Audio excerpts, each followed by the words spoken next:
Hello everyone, welcome back to my channel study with target. आज की video में बात करेंगे हम DRDO सेप्टेम्बर 10 के एडमिनिस्ट्रेटिव असिस्टेंट के टाइपिंग के बारे में और स्टोर असिस्टेंट के टाइपिंग के बारे में। जैसा कि मैं आपको कुछ बताना चाहूँगा, जो आपके मन में डाउट है वो लगभग सारे डाउट मैं आपको क्लियर करने की कोशिश करूँगा। वीडियो को पूरा देखना। अगर चैनल पर नए हैं तो चैनल को जरूर सब्सक्राइब करें और वीडियो को लाइक करें, जिससे आपको आगे की अपडेट मिलती रहेगी। देखो, सबसे पहले हम आपके इसमें बैक स्पेस की बात करें तो इसमें आपके बैक स्पेस आपके अलाउड होने वाला है और आपके एग्जाम का पैटर्न आपके ऑनलाइन होगा कंप्यूटर पे। और आगे फॉर्मेट किस टाइप का होगा वो मैं आपको आगे स्क्रीन पे आपको लाइव आपको बताऊंगा। तो अभी देखते हैं, इसमें आपके बैक स्पेस अलाउड है और एरो की भी आप इसमें यूज़ कर सकते हैं, कोई दिक्कत नहीं है। और आपके 35 वर्ड आपके इंग्लिश में और 30 वर्ड आपके हिंदी में आपके टाइपिंग में। और आपके जैसे कि इसमें एरर आपके लगभग कितना हो सकता है। देखो, एरर के बारे में अभी तक आपके नोटिफिकेशन में कोई भी मेंशन किया हुआ नहीं है, पर आपको जहाँ तक मानता है कि आपको लगभग 7 से 10% तक आपके लगभग एरर आपके माना जा सकता है। जो अभी तक फिलहाल जो आपके लगता है कि आपके लगभग SSC में आपके लोग जो पैटर्न है तो लगभग 7 से 10% तक लगभग एरर रखा गया है। तो हो सकता है कि आपके लगभग DRDO में लगभग इसी के समथिंग आपके रखा गया है, पर अभी तक उसका कोई भी ऑफिशियल नोटिफिकेशन नहीं है।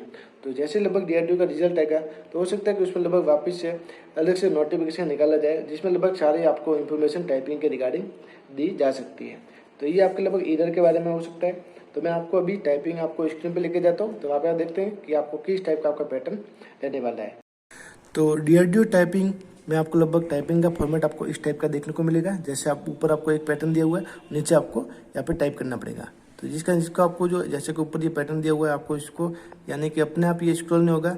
जैसे आपने यानी कि आपने यहाँ तक आपने टाइपिंग किया तो उसके बाद आपको नीचे स्क्रॉल करना पड़ेगा, तभी आप आगे का वर्ड आप देख पाएंगे। यानी कि जैसे आप टाइपिंग कर रहे हैं तो उसके बाद यानी कि अपने आप ये नीचे स्क्रॉल नहीं होगा, तो आपको या तो की का आपको यूज़ करना पड़ेगा या फिर आपको स्क्रॉल करके माउस से आपको नीचे लाना पड़ेगा, जिस कारण ये नीचे स्क्रॉल हो पाएगा। और इस तरह का आपको एग्जाम का पैटर्न देखने को मिलेगा। और लगभग ये पूरा स्क्रीन पे होगा। अभी लगभग आप स्क्रीन पे ही है, तो लगभग ये आपके पूरा स्क्रीन पे आपके ये पैटर्न होगा। तो इस कारण आपको लगभग जो हिंदी वाले हैं तो हिंदी वालों में ऐसा होगा और इंग्लिश वाले तो इंग्लिश वालों में ऐसा होगा। नीचे आपको टाइप करना पड़ेगा। तो लगभग मैंने आपको सारी जानकारी आपको बता दी है और आपका लगभग टाइपिंग आपके 10 मिनट की होगी।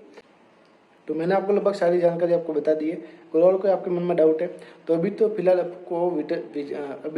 हमको रिजल्ट का वेट करना है। रिजल्ट आने के बाद हमको लगता है कि आपको टाइपिंग का फॉर्मेट आपको अलग नोटिस आपको दिया जा सकता है। तो अभी आप इसी के लमसम अपनी तैयारी करते हुए चले और इधर आप लगभग 7 से 10% तक लेके चले। इससे ज़्यादा आपका इधर नहीं होना चाहिए। तो ये पूरी अपडेट आपको कैसी लगी? ये जानकारी अच्छी लगी तो वीडियो को लाइक करना एंड शेयर करना। नेक्स्ट वीडियो में जल्द मिलेंगे। जय हिंद, जय भारत।